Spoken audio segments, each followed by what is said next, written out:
Law 20. Do not commit to anyone. Judgment. It is the fool who always rushes to take sides. Do not commit to any side or cause but yourself. By maintaining your independence, you become the master of others, playing people against one another, making them pursue you. Part 1. Do not commit to anyone, but be courted by all.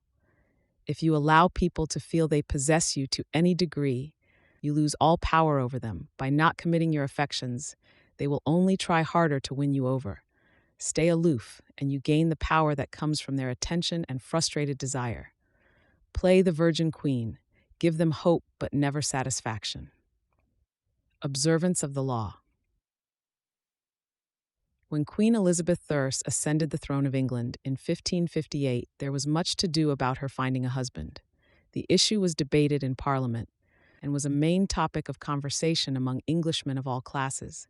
They often disagreed as to whom she should marry, but everyone thought she should marry as soon as possible, for a queen must have a king and must bear heirs for the kingdom. The debates raged on for years. Meanwhile, the most handsome and eligible bachelors in the realm, Sir Robert Dudley, the Earl of Essex, Sir Walter Raleigh, vied for Elizabeth's hand. She did not discourage them, but she seemed to be in no hurry, and her hints as to which man might be her favorite often contradicted each other.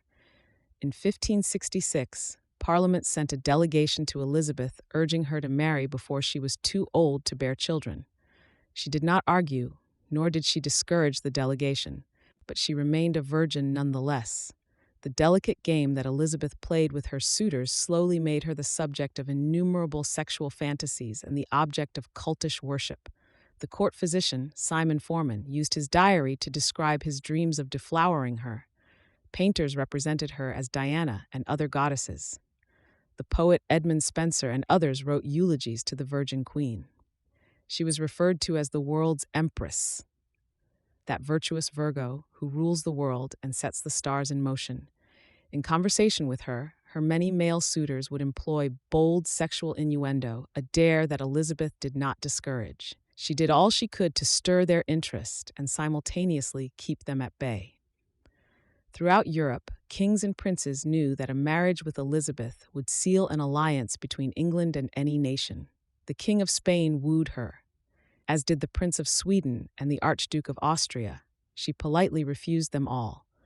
The great diplomatic issue of Elizabeth's day was posed by the revolt of the Flemish and Dutch lowlands, which were then possessions of Spain. Should England break its alliance with Spain and choose France as its main ally on the continent, thereby encouraging Flemish and Dutch independence? By 1570, it had come to seem that an alliance with France would be England's wisest course. France had two eligible men of noble blood, the Dukes of Anjou and Alençon, brothers of the French king. Would either of them marry Elizabeth? Both had advantages, and Elizabeth kept the hopes of both alive. The issue simmered for years. The Duke of Anjou made several visits to England, kissed Elizabeth in public, even called her by pet names. She appeared to requite his affections. Meanwhile, as she flirted with the two brothers, a treaty was signed that sealed peace between France and England. By 1582, Elizabeth felt she could break off the courtship. In the case of the Duke of Anjou in particular, she did so with great relief. For the sake of diplomacy, she had allowed herself to be courted by a man whose presence she could not stand and whom she found physically repulsive. Once peace between France and England was secure, she dropped the unctuous Duke as politely as she could. By this time, Elizabeth was too old to bear children. She was accordingly able to live the rest of her life as she desired, and she died the Virgin Queen. She left no direct heir, but ruled through a period of incomparable peace and cultural fertility. Interpretation. Elizabeth had good reason not to marry. She had witnessed the mistakes of Mary Queen of Scots, her cousin. Resisting the idea of being ruled by a woman, the Scots expected Mary to marry and marry wisely. To wed a foreigner would be unpopular. To favor any particular noble house would open up terrible rivalries. In the end, Mary chose Lord Darnley, a Catholic. In doing so, she incurred the wrath of Scotland's Protestants, and endless turmoil ensued. Elizabeth knew that marriage can often lead to a female ruler's undoing. By marrying and committing to an alliance with one party or nation, the queen becomes embroiled in conflicts that are not of her choosing, conflicts which may eventually overwhelm her or lead her into a feudal war. Also, the husband becomes the de facto ruler and often tries to do away with his wife, the queen, as Darnley tried to get rid of Mary. Elizabeth learned the lesson well. She had two goals as a ruler: to avoid marriage and to avoid war. She managed to combine these goals by dangling the possibility of marriage in order to forge alliances. The moment she committed to any single suitor would have been the moment she lost her power. She had to emanate mystery and desirability, never discouraging anyone's hopes, but never yielding. Through this lifelong game of flirting and withdrawing, Elizabeth dominated the country, and every man who sought to conquer her. As the center of attention, she was in control. Keeping her independence above all, Elizabeth protected her power and made herself an object of worship. I would rather be a beggar and single than a queen and married. Queen Elizabeth I, 1533 to 1603. Keys to power. Since power depends greatly on appearances, you must learn the tricks that will enhance your image. Refusing to commit to a person or group is one of these. When you hold yourself back, you incur not anger but a kind of respect. You instantly seem powerful because you make yourself ungraspable, rather than succumbing to the group or to the relationship, as most people do. This aura of power only grows with time. As your reputation for independence grows, more and more people will come to desire you, wanting to be the one who gets you to commit. Desire is like a virus. If we see that someone is desired by other people, we tend to find this person desirable too. The moment you commit, the magic is gone. You become like everyone else. People will try all kinds of underhanded methods to get you to commit. They will give you gifts, shower you with favors, all to put you under obligation. Encourage the attention, stimulate their interest, but do not commit at any cost. Accept the gifts and favors if you so desire, but be careful to maintain your inner aloofness. You cannot inadvertently allow yourself to feel obligated to anyone. Remember, though, the goal is not to put people off or to make it seem that you are incapable of commitment. Like the Virgin Queen, you need to stir the pot, excite interest, lure people with the possibility of having you. You have to bend to their attention occasionally, then, but never too far. The Greek soldier and statesman Alcibiades played this game to perfection. It was Alcibiades who inspired and led the massive Athenian armada that invaded Sicily in 414 BC. When envious Athenians back home tried to bring him down by accusing him of trumped-up charges, he defected to the enemy, the Spartans, instead of facing a trial back home. Then, after the Athenians were defeated at Syracuse, he left Sparta for Persia, even though the power of Sparta was now on the rise. Now, however, both the Athenians and the Spartans courted Alcibiades because of his influence with the Persians, and the Persians showered him with honors because of his power over the Athenians and the Spartans. He made promises to every side, but committed to none, and in the end, he held all the cards. If you aspire to power and influence, try the Alcibiades tactic. Put yourself in the middle between competing powers. Lure one side with the promise of your help. The other side, always wanting to outdo its enemy, will pursue you as well. As each side vies for your attention, you will immediately seem a person of great influence and desirability. More power will accrue to you than if you had rashly committed to one side. To perfect this tactic, you need to keep yourself inwardly free from emotional entanglements and to view all those around you as pawns in your rise to the top. You cannot let yourself become the lackey for any cause. In the midst of the 1968 U.S. presidential election, Henry Kissinger made a phone call to Richard Nixon's team. Kissinger had been allied with Nelson Rockefeller, who had unsuccessfully sought the Republican nomination.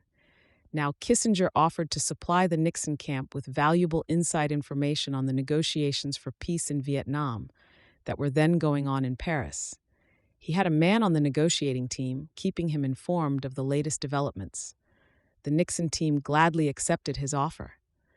At the same time, however, Kissinger also approached the Democratic nominee, Hubert Humphrey, and offered his aid. The Humphrey people asked him for inside information on Nixon, and he supplied it.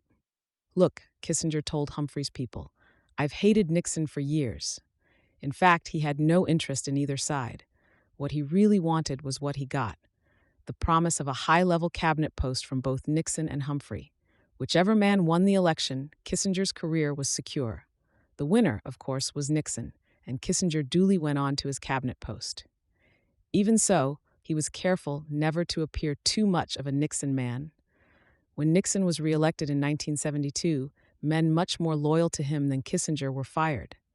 Kissinger was also the only Nixon high official to survive Watergate and serve under the next president, Gerald Ford. By maintaining a little distance, he thrived in turbulent times. Those who use this strategy often notice a strange phenomenon. People who rush to the support of others tend to gain little respect in the process, for their help is so easily obtained, while those who stand back find themselves besieged with supplicants. Their aloofness is powerful, and everyone wants them on their side. When Picasso, after early years of poverty, had become the most successful artist in the world, he did not commit himself to this dealer or that dealer, although they now besieged him from all sides with attractive offers and grand promises. Instead, he appeared to have no interest in their services. This technique drove them wild, and as they fought over him, his prices only rose. When Henry Kissinger, as U.S. Secretary of State, wanted to reach détente with the Soviet Union, he made no concessions or conciliatory gestures, but courted China instead. This infuriated and also scared the Soviets. They were already politically isolated and feared further isolation if the United States and China came together. Kissinger's move pushed them to the negotiating table. The tactic has a parallel in seduction. When you want to seduce a woman, Stendhal advises, court her sister first. Stay aloof, and people will come to you. It will become a challenge for them to win your affections. As long as you imitate the wise Virgin Queen and stimulate their hopes, you will remain a magnet of attention and desire. Image: the Virgin Queen, the center of attention, desire, and worship. Never succumbing to one suitor or the other, the Virgin Queen keeps them all revolving around her like planets, unable to leave her orbit, but never getting any closer to her. Authority: do not commit yourself to anybody or anything, for that is to be a slave to every man. Above all, keep yourself free of commitments and obligations. They are the device of another to get you into his power. Baltasar Gracian, 1601-58. Part 2. Do not commit to anyone. Stay above the fray. Do not let people drag you into their petty fights and squabbles. Seem interested and supportive, but find a way to remain neutral. Let others do the fighting while you stand back, watch, and wait. When the fighting parties are good and tired, they will be ripe for the picking. You can make it a practice, in fact, to stir up quarrels between other people, and then offer to mediate, gaining power as the go-between. The kites, the crows, and the fox. The kites and the crows made an agreement among themselves that they should go halves in everything obtained in the forest. One day, they saw a fox that had been wounded by hunters lying helpless under a tree, and gathered round it. The crows said, "We will take the upper half of the fox." "Then we will take the lower half," said the kites. The fox laughed at this and said, "I always thought the kites were superior in creation to the crows. As such, they must get the upper half of my body, of which my head, with the brain and other delicate things in it, forms a portion." "Oh yes, that is right," said the kites. "We will have that part of the fox." "Not at all," said the crows. "We must have it, as already agreed." Then a war arose between the rival parties, and a great many fell on both sides, and the remaining few escaped with difficulty. The fox continued there for some days, leisurely feeding on the dead kites and crows, and then left the place hale and hearty, observing the weak benefit by the quarrels of the mighty. Indian fables. Observance of the law. In the late 15th century, the strongest city-states in Italy, Venice, Florence, Rome, and Milan, found themselves constantly squabbling. Hovering above their struggles were the nations of France and Spain, ready to grab whatever they could from the weakened Italian powers. And trapped in the middle was the small state of Mantua, ruled by the young Duke Gianfrancesco Gonzaga. Mantua was strategically located in northern Italy, and it seemed only a matter of time before one of the powers swallowed it up and it ceased to exist as an independent kingdom. Gonzaga was a fierce warrior and a skilled commander of troops, and he became a kind of mercenary general for whatever side paid him best. In the year 1490, he married Isabella d'Este, daughter of the ruler of another small Italian duchy, Ferrara. Since he now spent most of his time away from Mantua, it fell to Isabella to rule in his stead. Isabella's first true test as ruler came in 1498, when King Louis XII of France was preparing armies to attack Milan. In their usual perfidious fashion, the Italian states immediately looked for ways to profit from Milan's difficulties. Pope Alexander VI promised not to intervene, thereby giving the French carte blanche. The Venetians signaled that they would not help Milan either, and in exchange for this, they hoped the French would give them Mantua. The ruler of Milan, Lodovico Sforza, suddenly found himself alone and abandoned. He turned to Isabella d'Este, one of his closest friends, also rumored to be his lover, and begged her to persuade Duke Gonzaga to come to his aid. Isabella tried, but her husband balked, for he saw Sforza's cause as hopeless. And so, in 1499, Louis swooped down on Milan and took it with ease. Isabella now faced a dilemma. If she stayed loyal to Lodovico, the French would now move against her. But if instead she allied herself with France, she would make enemies elsewhere in Italy, compromising Mantua once Louis eventually withdrew. And if she looked to Venice or Rome for help, they would simply swallow up Mantua under the cloak of coming to her aid. Yet she had to do something. The mighty King of France was breathing down her neck. She decided to befriend him, as she had befriended Lodovico Sforza before him, with alluring gifts, witty, intelligent letters, and the possibility of her company, for Isabella was famous as a woman of incomparable beauty and charm. In 1500, Louis invited Isabella to a great party in Milan to celebrate his victory. Leonardo da Vinci built an enormous mechanical lion for the affair. When the lion opened its mouth, it spewed fresh lilies, the symbols of French royalty. At the party, Isabella wore one of her celebrated dresses. She had by far the largest wardrobe of any of the Italian princesses, and just as she had hoped, she charmed and captivated Louis, who ignored all the other ladies vying for his attention. She soon became his constant companion. And in exchange for her friendship, he pledged to protect Mantua's independence from Venice. Men of great abilities are slow to act, for it is easier to avoid occasions for committing yourself than to come well out of a commitment. Such occasions test your judgment. It is safer to avoid them than to emerge victorious from them. One obligation leads to a greater one, and you come very near to the brink of disaster. Baltasar Gracian, 1601 to 1658. Silent pause. As one danger receded, however, another, more worrying one arose, this time from the south, in the form of Cesare Borgia.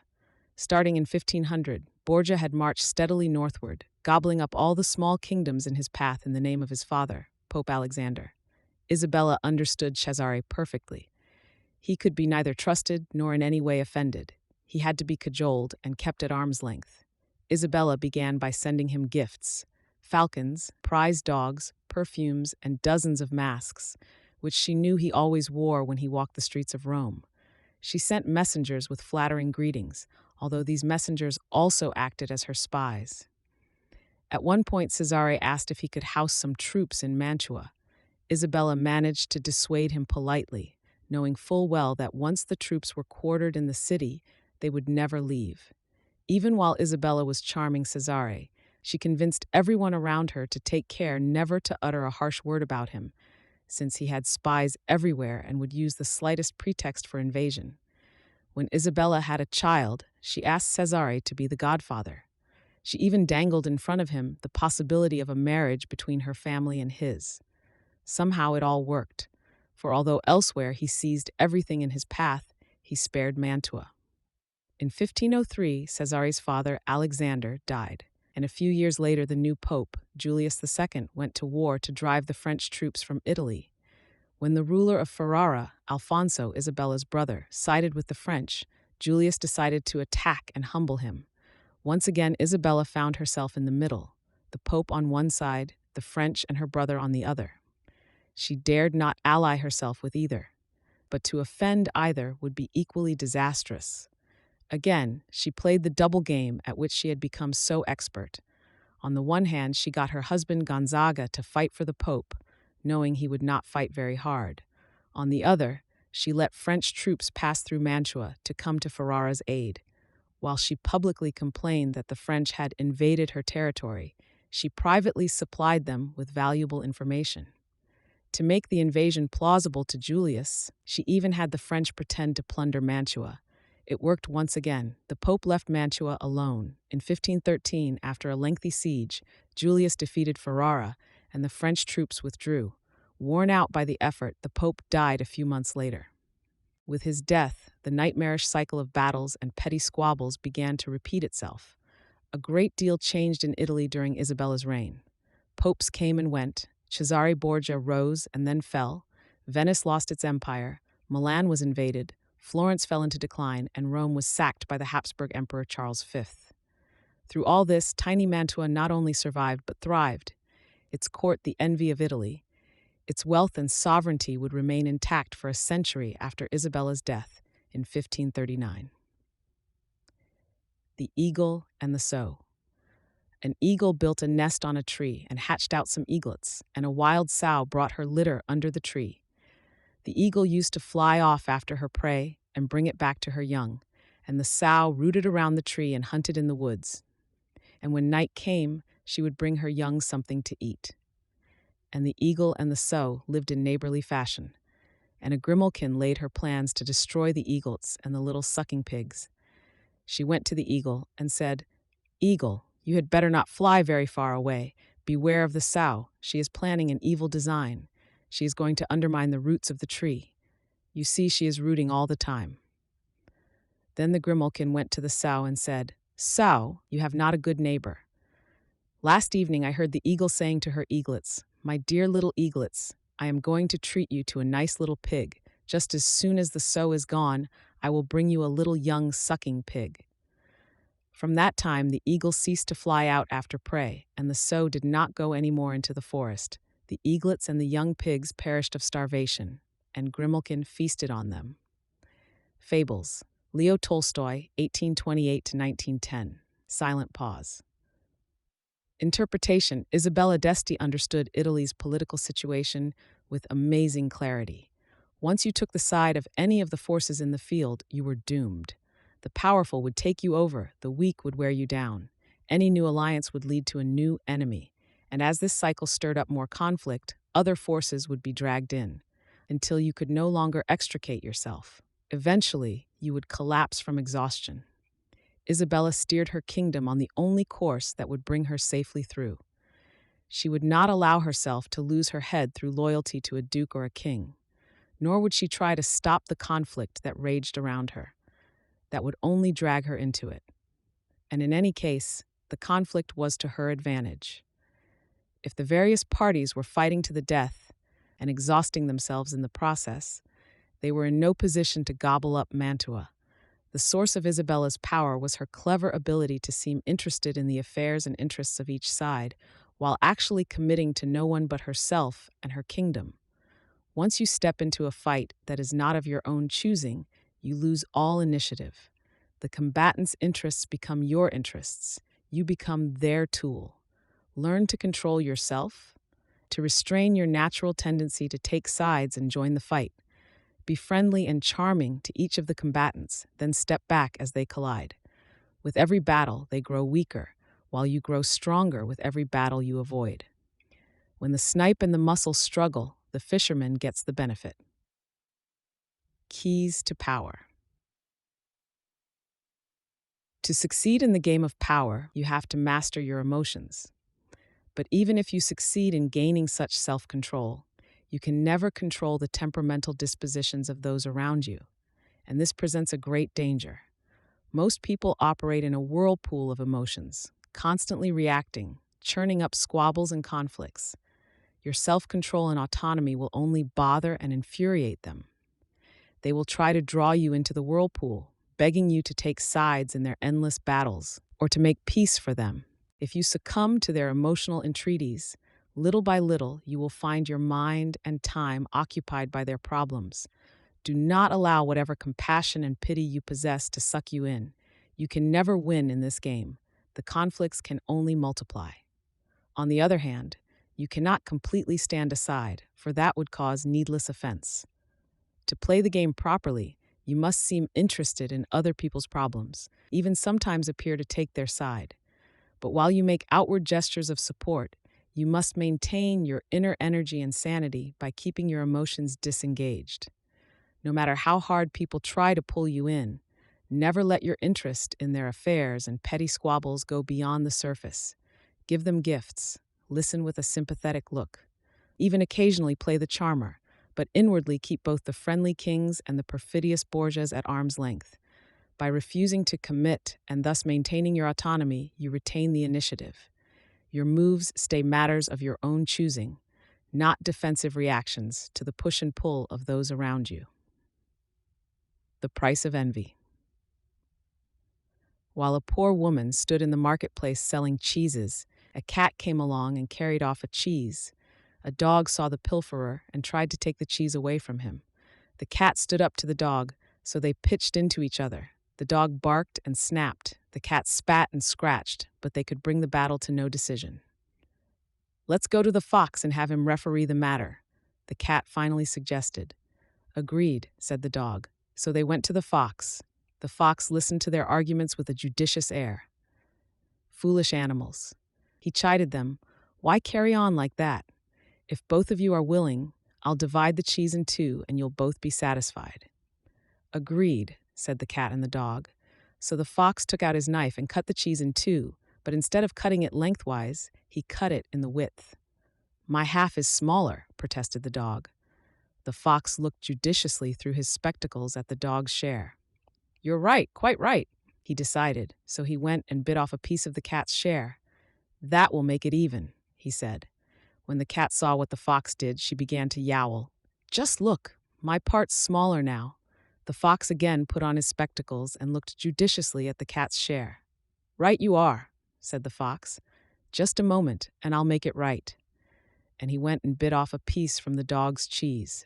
This went on so long, with the fox nibbling first at the dog's and then at the cat's share, that he finally ate up the whole cheese before their eyes, a treasury of Jewish folklore. Nathan Osubel, ed. 1948. Slowness to pick up your weapons can be a weapon itself, especially if you let other people exhaust themselves fighting, then take advantage of their exhaustion. In ancient China, the kingdom of Qin once invaded the kingdom of Xing. Huan, the ruler of a nearby province, thought he should rush to Xing's defense, but his advisor counseled him to wait. "Xing is not yet going to ruin," he said, "and Qin is not yet exhausted. If Qin is not exhausted, we cannot become very influential. Moreover, the merit of supporting a state in danger is not as great as the virtue of reviving a ruined one." The advisor's argument won the day, and as he had predicted, Huan later had the glory both of rescuing Xing from the brink of destruction and then of conquering an exhausted Qin. He stayed out of the fighting until the forces engaged in it had worn each other down, at which point it was safe for him to intervene. That is what holding back from the fray allows you: time to position yourself to take advantage of the situation once one side starts to lose. You can also take the game a step further by promising your support to both sides in a conflict, while maneuvering so that the one to come out ahead in the struggle is you. This was what Castruccio Castracani, ruler of the Italian town of Lucca in the 14th century, did when he had designs on the town of Pistoia. A siege would have been expensive, costing both lives and money, but Castruccio knew that Pistoia contained two rival factions, the blacks and the whites, which hated one another. He negotiated with the blacks, promising to help them against the whites. Then, without their knowledge, he promised the whites he would help them against the blacks. And Castruccio kept his promises. He sent an army to a black-controlled gate to the city, which the sentries, of course, welcomed in. Meanwhile, another of his armies entered through a white-controlled gate. The two armies united in the middle, occupied the town, killed the leaders of both factions, ended the internal war, and took Pistoia for Castruccio. Preserving your autonomy gives you options when people come to blows. You can play the mediator, broker the peace, while really securing your own interests. You can pledge support to one side and the other may have to court you with a higher bid. Or, like Castruccio, you can appear to take both sides, then play the antagonists against each other. Oftentimes, when a conflict breaks out, you are tempted to side with the stronger party, or the one that offers you apparent advantages in an alliance. This is risky business. First, it is often difficult to foresee which side will prevail in the long run.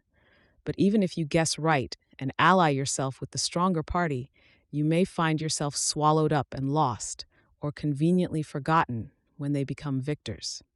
Side with the weaker, on the other hand, and you are doomed, but play a waiting game and you cannot lose.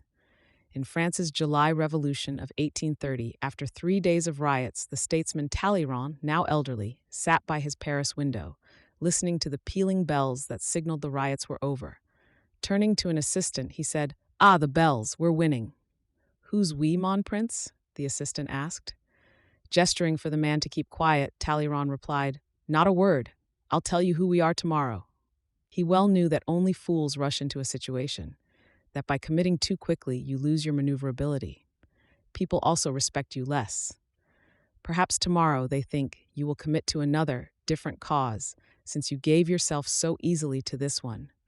Good fortune is a fickle god, and will often pass from one side to the other. Commitment to one side deprives you of the advantage of time and the luxury of waiting. Let others fall in love with this group or that. For your part, don't rush in, don't lose your head. Finally, there are occasions when it is wisest to drop all pretense of appearing supportive and instead to trumpet your independence and self-reliance.